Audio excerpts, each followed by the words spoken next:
The Super Bowl. This is the World Cup of oysters today. It's a delicate operation trying to lure oysters back to the bay and the trickle-down effect that scientists are hoping to see. It was a delicate operation today, trying to lure oysters back to San Francisco Bay. New at 6, KTV's Mike Meebeck live in San Rafael with the trickle-down effect that scientists hope to see from their rehabilitation efforts. Mike? And Frank, think about creating 1 billion oysters. Seriously, think about that, 1 billion, because that's exactly what's happening here, just about a mile northwest of the Richmond-San Rafael Bridge. New life brewing for the long-lost Olympia oyster. Just west of the Marin Islands, floating in the bay, is a boat named Walter. I bought it off a gentleman because Walter McCarthy, and in his honor, we named the boat after her. Mark Sutton owns it and is using it to build oyster reefs. Marine biologist. This is the Super Bowl. Marilyn Latta. The World Cup of oysters today. And so the story goes. Early 1900s, somehow the native oyster bed population in the bay started to disappear. And along with it, native species. And here we are, 100 years later, and something is finally being done about it. 300-pound mounds of oyster shells delicately descending 4 feet into the bay floor near the shores of San Rafael.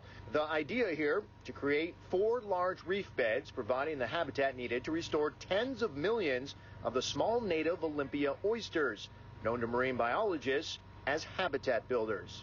They provide sort of three-dimensional structure, a home, if you will, for species like Dungeness crab, herring, salmon, steelhead, marine mammals.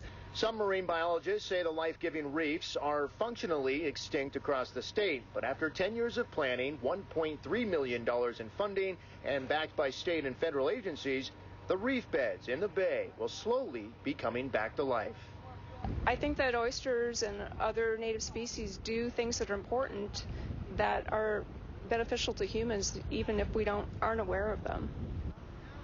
Eelgrass beds are also being planted, and biologists will monitor the progress of the oysters in eelgrass during the coming months. Reporting live here tonight in San Rafael, Mike Meebeck, KTVU, Channel 2 News.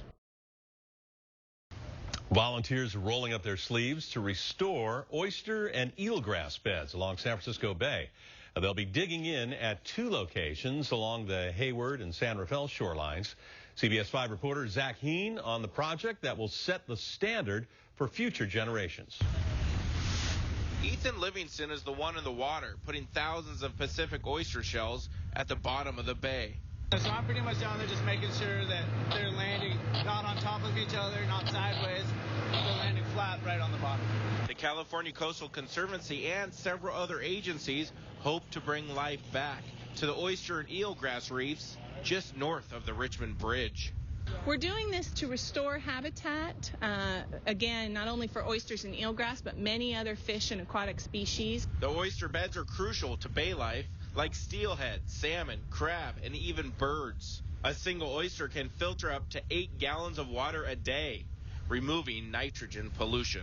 We also are interested in potential water quality improvements, and we're working with a team of physical scientists from PWA to study whether these reefs can actually buffer and protect the shorelines in the face of sea level rise and climate change. Once a diet staple of Native Americans, the Olympia oyster population is nearly extinct. These aren't the farm-raised oysters you get at restaurants. Currently, they're habitat limited. They don't have a place to live in the bay.